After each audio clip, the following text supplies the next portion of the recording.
Voici comment ils ont saboté la vie de beaucoup de leurs enfants. C'est-à-dire qu'on te met une pression. On te dit que ton premier mari, c'est ton travail. On ne veut pas te voir avec les hommes. Il faut absolument que tu réussisses dans ta vie. Et pendant que tu es en train de travailler pour chercher à réussir, on n'arrête pas de comparer tes résultats à ceux des autres, tes amis, tes frères. Et c'est toujours à toi qu'on va rappeler que tu ne vaux rien, que tu ne produis rien, tu n'es pas capable, tu n'as pas un bon niveau. On va toujours identifier une personne qui, selon eux, est la meilleure, que ce soit au niveau des qualités ou même du travail. Donc tu te sens toujours en compétition dans ta propre maison, là où tes parents étaient censés te protéger, te faire avoir confiance en toi. Ils t'ont toujours défini par ce que tu n'as pas, parce que tu ne maîtrises pas. Ils n'ont jamais pris le temps de te regarder avec un peu d'amour.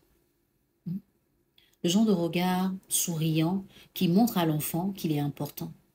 Et qu'il n'est pas important parce qu'il est premier de classe, il n'est pas important parce qu'il est beau, mais il est important tout simplement parce qu'il est notre enfant.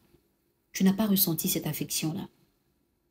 Toutes les fois où on t'a mentionné, soit c'était pour se moquer de toi, soit c'était pour t'envoyer, donc sans demander ton avis, soit c'était pour te crier dessus parce qu'on avait des choses à te reprocher. Quand tu grandis dans un environnement pareil, forcément, ta dimension familiale n'est pas stable. Et personnellement, tu n'arrives pas à construire quoi que ce soit parce que c'est grâce à ta dimension familiale que tu vas t'identifier en tant que personne, en tant qu'individu. Certaines personnes victimes de ça vont s'accrocher aux amis ou aux relations amoureuses. Quand vous voyez des femmes qui reproduisent des fois les mauvais exemples ou qui sont à fond dans les relations avec des hommes, c'est pour combler un vide, c'est pour cacher quelque chose. Au-delà, il y en a qui s'accrochent à leurs études et qui décident de briller. Maintenant, ce même côté études qu'on t'a imposé pratiquement, en te disant qu'il faut absolument que tu réussisses, tu t'es focalisé sur ça, tu n'as fait qu'étudier, tu n'as fait que travailler, et les études, ça prend du temps. À un certain moment, on va commencer à te mettre une autre forme de pression. Tu te maries quand? Combien de femmes ici sont victimes de cette phrase? Est-ce que tu es marié? Tu n'as pas d'enfants? Tu attends quoi pour faire des enfants? Comme si tu pouvais décider seul de te marier ou seul de faire des enfants. Mais c'est même pas ça le plus compliqué. Quand on n'a pas arrêté de te dire que ton premier mari, c'est ton travail, et que tu es encore en train d'étudier et que tu n'as pas de travail, pourquoi est-ce qu'on te parle d'un mari physique? Les parents ont raté l'éducation de beaucoup d'enfants. Ils les ont privés de l'essentiel.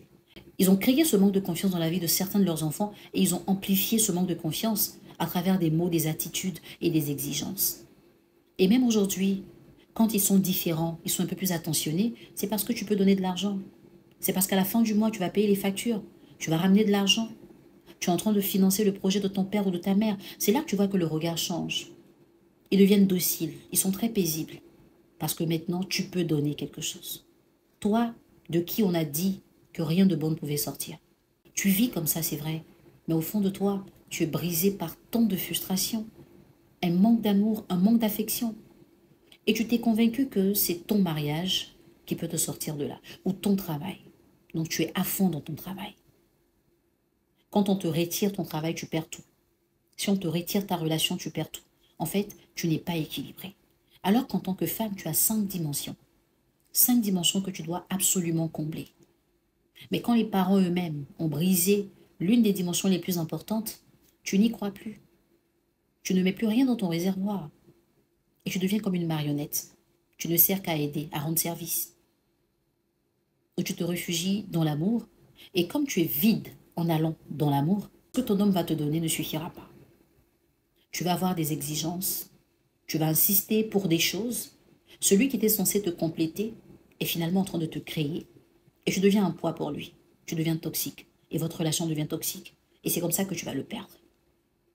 Alors que c'est quelqu'un qui était fait pour te faire du bien. Tout dépend de ta base. Tout dépend de ce que tu avais ou de ce que tu n'avais pas avant de venir le rencontrer. Tes blessures émotionnelles, elles sont fortes. Elles ont pris une grande place dans ta vie. Aujourd'hui, tu as du mal à allier ta vie professionnelle et ta vie personnelle. Soit tu excelles dans le travail, soit tu es à fond dans l'amour. Et pourtant, tu es censé pouvoir tout faire en même temps. Aujourd'hui, tu es devenu pratiquement un jouet pour toi-même. Tu veux te convaincre que tu vis et que tu es heureuse, alors que tu n'es pas heureuse. Tu es juste entretenue par des accessoires que la vie t'a donnés, grâce à ton travail ou grâce à tes relations amoureuses. Si tu as envie de pleurer, pleure. Tu as besoin de te libérer. Si tu te sens mal, fais ressortir l'émotion qui déborde. Mon rôle à moi, quand je suis en coaching avec mes clientes, c'est des fois de les écouter pleurer 1 heure de temps. Je sais combien de fois ça fait du bien. Parce que cette carapace de femme forte là, tu l'as tellement entretenue que même quand ça ne va pas, tu veux que ça aille. Et tu te mets tellement de pression que finalement, tu deviens comme un robot. Tu veux tout maîtriser, tu ne veux pas lâcher prise.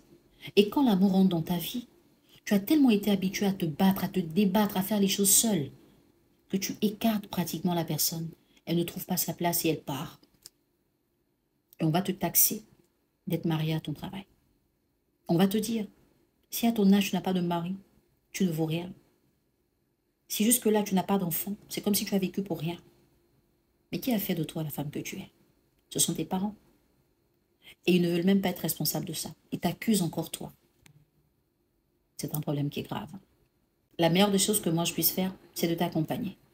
T'accompagner à identifier tes blessures, à guérir de ces blessures, à reprendre le contrôle de ta vie et à vivre pour toi finalement. Parce que tu as le droit de vivre pour toi. Alors j'ai 2 formules.